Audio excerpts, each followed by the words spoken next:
Socialistët dhe demokratët të bashkojnë votat në parlament, miratohet ngritja e komisioneve të posaçme për reformën zgjedhore dhe atë territoriale. Altin Dumani dhe Ulsian Çela raportojnë në kuvent për punën e dy institucioneve, Kryeuspak dhe prokurori i përgjithshëm i përgjigjen pyetjeve të deputetëve. Numri 2 i qeverisë Belinda Balluku nuk paraqitet në prokurorinë e posaçme. Ministri i Infrastrukturës dhe Energjisë ndodhet për një vizitë jashtë vendit. 3 të plagosur me thik në Lushnjë pas konfliktit banal në një lokal, babë, birë dhe një tjetër person përfundojnë në spital, janë jashtë rrezikut për jetën.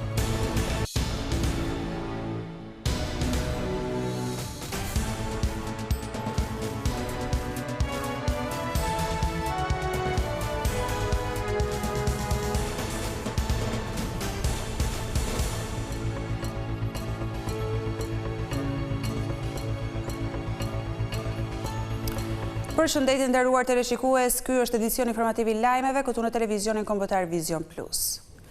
Parlamenti miratoi sot ngritjen e komisionit të posaçëm për reformën zgjedhore dhe komisioni territoriales mori mbështetjen e ligjvënësve socialist dhe demokrat.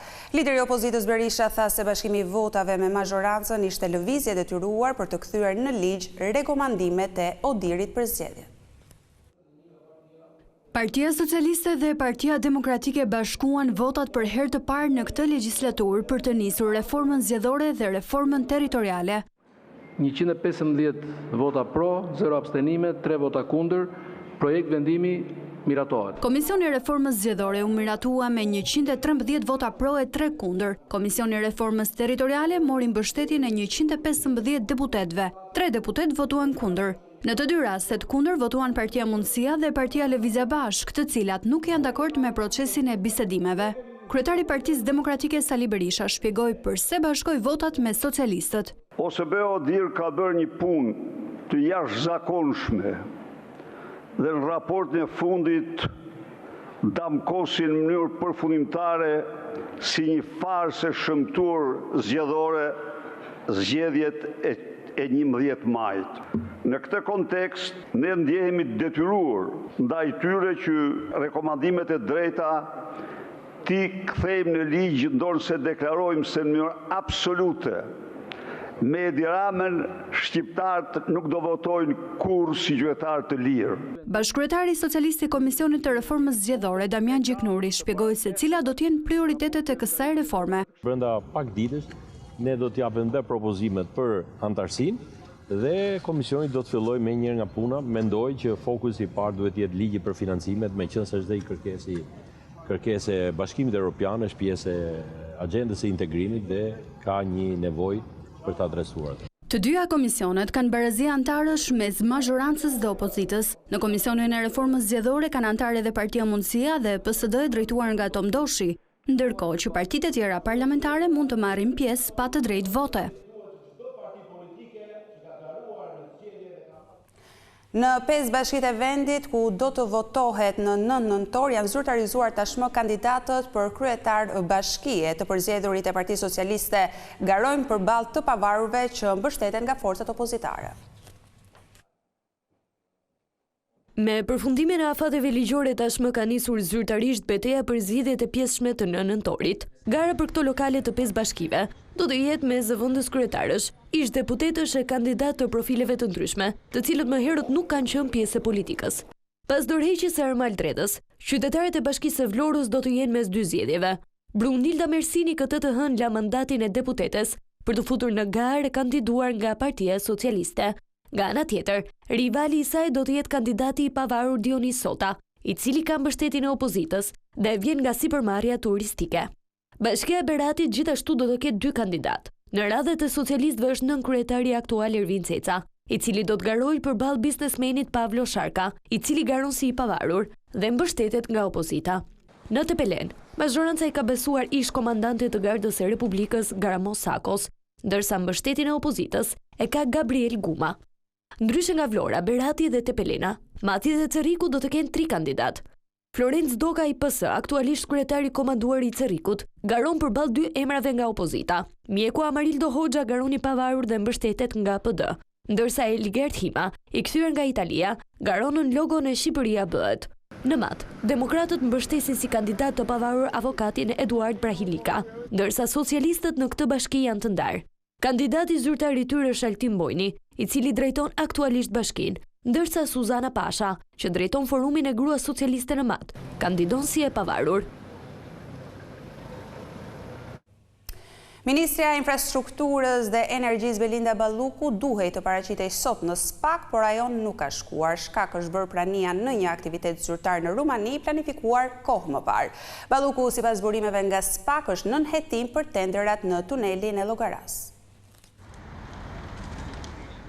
Numri 2 i qeverisë Belinda Balluku nuk u paraqit këtë të hënë në SPAK.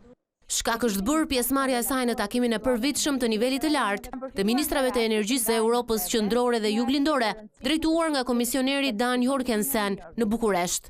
Vet Balluku publikoi gjatë ditës një video nga ky takim. Ministrat e energjisë e Europës qendrore dhe juglindore u mblodhen sot në Bukuresht për takimin e përvitshëm të nivelit të lartë, drejtuar nga komisioneri evropian për energjinë, Dan Jorgensen. Sipas burimeve të Vision Plus, fletëria mbante orën 10, por për shkak të pozicionit të saj si funksionare e lartë publike, nëse ajo provon se ka një agjendë të planifikuar, mund të paraqitet në një datë tjetër. Tashmë SPAK-u do të duhet që të nisë një fletëthirrje të dytë ministres së infrastrukturës dhe energjetikës.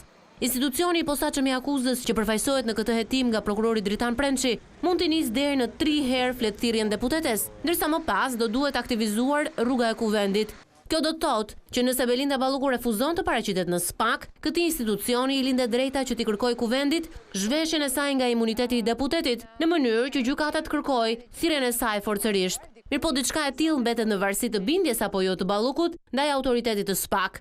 Sipas burimeve, Ministria e Infrastrukturës po hetohet për shkelje të barazisë së pjesëmarrësve në tendera për rastin e tunelit Llogaras. Neni 258 i kodit penal që parashikon shkeljen e barazisë së pjesëmarrësve në tendera apo ankande publike, thot, kryerja nga personi i ngarkuar me funksione shtetërore apo në shërbim publik i veprimeve në kundërshtim me ligjet që kontrollojnë lirinë e pjesëmarrjes dhe barazinë e shtetasve në tendera dhe ankande publike për të krijuar avantazhe ose privilegje të padrejta për të tretët, dënohet me burgim gjerë në 3 vjet. Në 15 maj të vitit të kaluar, Balluku ishte në SPAK dhe dëshmoi për më shumë se 3 orë, ndërsa tha jashtëdyerve të prokurorisë se u pyet për inceneratorin e Tiranës. Deputeti demokrat Bledion Albati u paraqit në SPAK këtë të hënë pas konfliktit të dhunshëm ku përfshi ai dhe vëllai i tij Altini pak ditë përpara zgjedhjeve parlamentare. Ligjvënësi drejtoi gishtin nga kundërshtari i tij politik Niko Peleshi, duke i quajtur konfliktin me shoferin e kamionit në rreth rrotullim të provokuar pikërisht nga kryetari i Kuvendit. Erdha të inspektoj si janë kushtet, sa i përket çështjes time, unë isha për të sqaruar konfliktin banal dhe të stisur nga Niko e qerrat e vet në fushat me synim cënimin e imazhit tim dhe cënimin e procesit zgjedhor, u shpreh Albati pasi doli nga prokuroria e posaçme.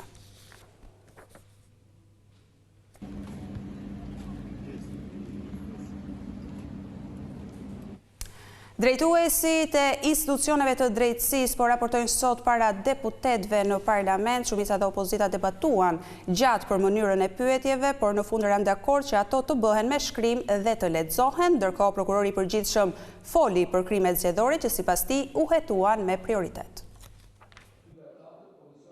Kuvendi kësaj të hënë e ktheu fokusin te krerët e institucioneve të drejtësisë. Në parlament, kreu i SPAK Altin Tumani, prokurori i përgjithshëm Olsian Çela, drejtuesit e ILD, KLP dhe KLG, do të raportojnë punën e institucionit si çdo vit, ku pritet të japin llogari dhe para ligjvënësve. I pari në radhë ishte Çela, i cili raportoi dhe ecurinë e hetimeve për krime zgjedhore. Le të themi një mekanizëm të bashkëpunimit me të gjitha agjencitë ligjzbatuese, të cilat janë të përfshira në hetimin e krimit zgjedhor, duke përfshirë këtu edhe Komisionin Qendror të Zgjedhjeve. Në 127 kallëzime penale nga policia e shtetit janë 72 raste janë të referuar nga policia e shtetit. Pastaj kemi subjekte politike 10 raste, është nisur hetimi kryesisht në 11 raste, kallëzime nga shtetas janë në 7 raste dhe të ardhur materiale nga SPAK janë 27 raste. Megjithatë, përplasjet nisën para raportimeve, kur shkaku bë mënyra se si do të shtrohen pyetjet e deputetëve. Ishte kryeparlamentari Niko Peleshi, i cili u shpreh se në bazë të rregullores së Kuvendit do të jenë krerët e institucioneve të drejtësisë që do t'i lexojnë pyetjet pa qenë nevoja të përsëriten nga ligjvënësit. Unë dhe kushdo tjetër, qoftë në krye të Kuvendit, nuk ka interes të mos ecë procedura të ngecë apo të aq më keq të prishet një seancë parlamentare. Kjo solli pa kënaqësinë e opozitës, që akuzoi Peleshin për censur.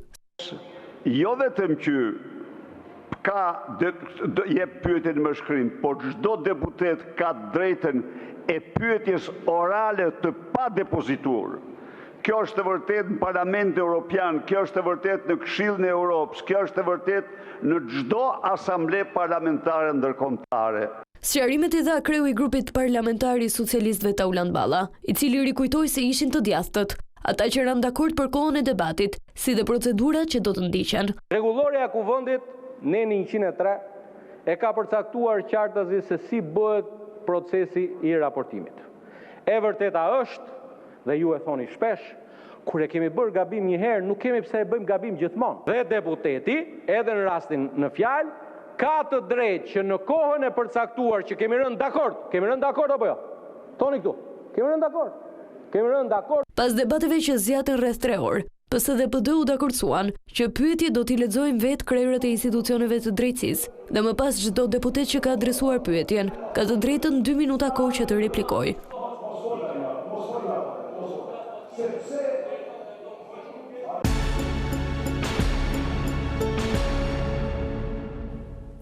Tre persona janë plagosur me thik në një lokal në fshatin Ngolem të Lushnjës rreth orës 22:30 të së dielës. Të plagosur janë Babe Bir, Bardhyl dhe Klajdi Tafa dhe Donald Marku. Sipas policisë, të tre ishin duke pirë në një tavolinë pasi 2 djemt ishin shok. Në fillim, ata kanë nisur të debatojnë me tone të larta, më pas konflikti degradoi në përleshje fizike deri në përdorimin e thikave. Sipas dëshmitarëve, në vend ngjarje debati ka qenë banal dhe tre personat e plagosur ishin të dehur si pasojë e konsumit alkoolit prej disa orësh. Pas ngjarjes është njoftuar policia e cila mori në pyetje të plagosurit dhe personat e tjerë të pranishëm në lokal për të zbardhur ngjarjen. Tre të plagosurit janë në spitalin e Lushnjës jashtë rrezikut për jetën.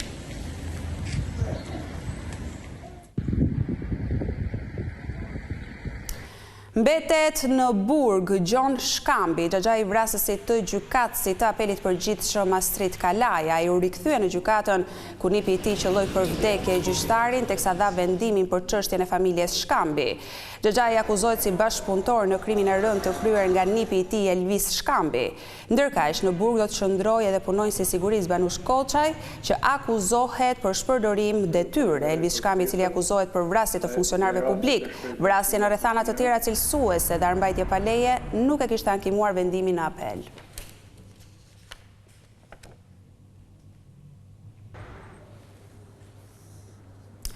Zonat malore në veri dhe verilindje të vendit që u përfshin nga stuhia një dite më parë janë përballur me problematika të shumta. Përveç përmbytjeve në Shkodër, shumë rrugë rurale në Dipër, Puke, Fusharës janë dëmtuar si pasojë e rrëshqitjes së gurve. Rreshtet e shiut të mbrëmjes së kaluar kanë shkaktuar përmbytjen e qytetit të Bulqizës. E gjithë rrugat e kura që lidh 2 lagje të mbushur me ujë duke vështirësuar lëvizjen dhe duke u bërë burim aksidenti për automjetet që lëvizin në drejtim të Peshkopis. Situata në këtë zonë përsëritet sa herë ka rreshje për shkak të bllokimit të kanaleve kulluese anësore të rrugës së Arbrit dhe e kanalit të mbledhës mes 2 lagjeve të qytetit. Rreshtet e shiut mbrëmjen e kaluar ishin në formë shtrëngate dhe krijuan probleme të ndryshme në rrugët nacionale të Qarkudibër, kryesisht me rënien e gurve. Ndërkohë që në Shkodër edhe pse gjatë natës kanë vijuar rreshtet e shiut, situata pas përmbytjeve po shkon drejt normalizimit. Deri në këto momente nuk janë raportuar problematika me emergjenca civile, me përjashtim të rrugës Kir Shosh, ku ka pasur rënje gurësh që kanë bllokuar qarkullimin dhe aktualisht rruga është e pakalueshme. Në Vaun e Dejës nuk raportohen probleme nga rreshtet, ndërkohë që vjen puna për verifikimin e banesave të përmbytura dhe evidentimin e dëmeve të mundshme. Në Puk janë dëmtuar disa rrugë rurale, kryesisht në njësitë administrative Rap dhe Gjegjan dhe përpasoj është bllokuar qarkullimi. Edhe në Fusharë, si pasojë e rreshjeve, janë dëmtuar pothuajse të gjitha rrugët rurale. Për sa i përket furnizimit me energji elektrike, ka pasur ndërprerje të herpashershme në zonat e thella malore. Fermerët do të kompensohen me 10% të TVSH-s për produktet që dorëzojnë tek grumbulluesit. Ekspertët e konsiderojnë rikthimin e skemës së vjetër të mbështetjes si hap pozitiv, pasi sipas tyre formalizohen edhe prodhimet bujqësore. Qeveria rikthehet edhe një herë skemës së vjetër të kompensimit me 10% të TVSH-s për çdo blerje të produkteve që fermerët shesin në faturë te grumbulluesit. Ministria e Financave në prezantimin e saj për reformat kryesore fiskale në rrugën e Shqipërisë 2030 në BE i ka dhënë një rëndësi të veçantë edhe sektorit të bujqësisë. Ky e fundit kontribuon në gati 20% në prodhimin e brendshëm bruto. Për çdo produkt që dorëzojnë në magazinat grumbulluese, në fabrikat përpunuese, pra fermerët do arrin të marrin një 10% kompensim që quhet taksa e shesh, pra është harmonizuar me ligjet e Bashkimit Evropian.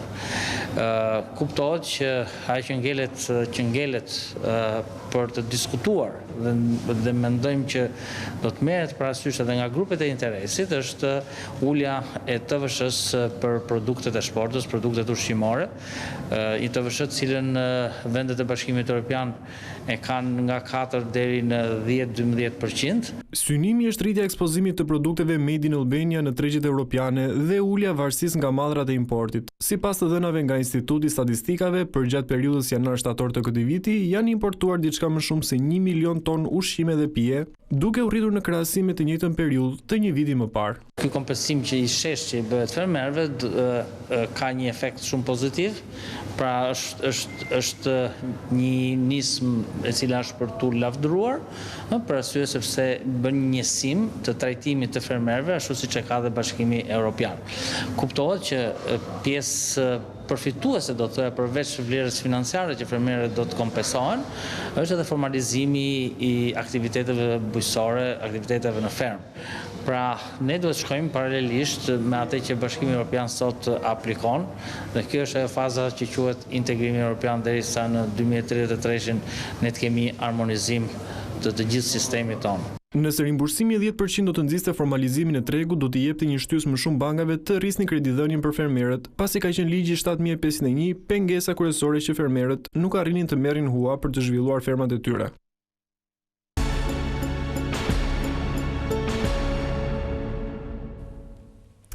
Të tjerë konkurrent do të synojnë të bëjnë sot për vete antarët e jurisë së spektaklit Albania's Got Talent, edhe në mbrëmjen e dytë të këtij formati priten surpriza.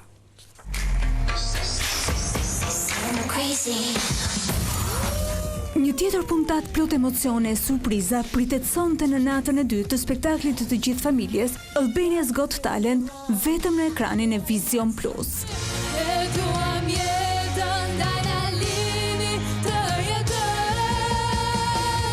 Pas suksesit të natës së parë, ky program premton të tjera befasi si dhe zbulime talentesh të pa ekspozuara më parë në ekranet shqiptare.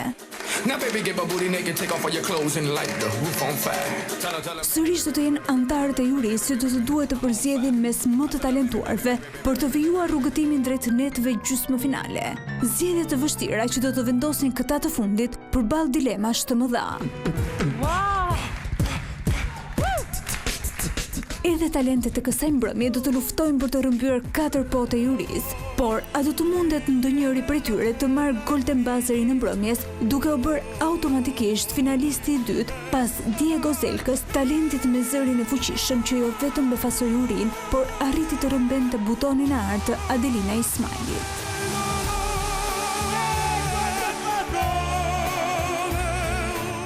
Spektakli i rekordeve televizive në të gjithë botën vijon të thyej rekorde edhe në Shqipëri.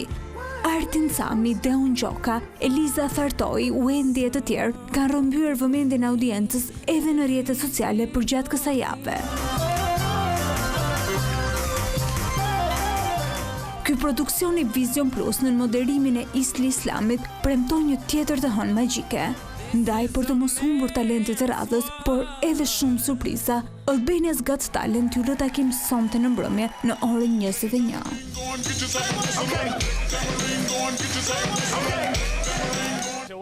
Kjo ishte gjithçka përgatitur edhe për këtë edicion informativ. I falenderoj për vëmendjen tuaj, bashkë ndahemi këtu.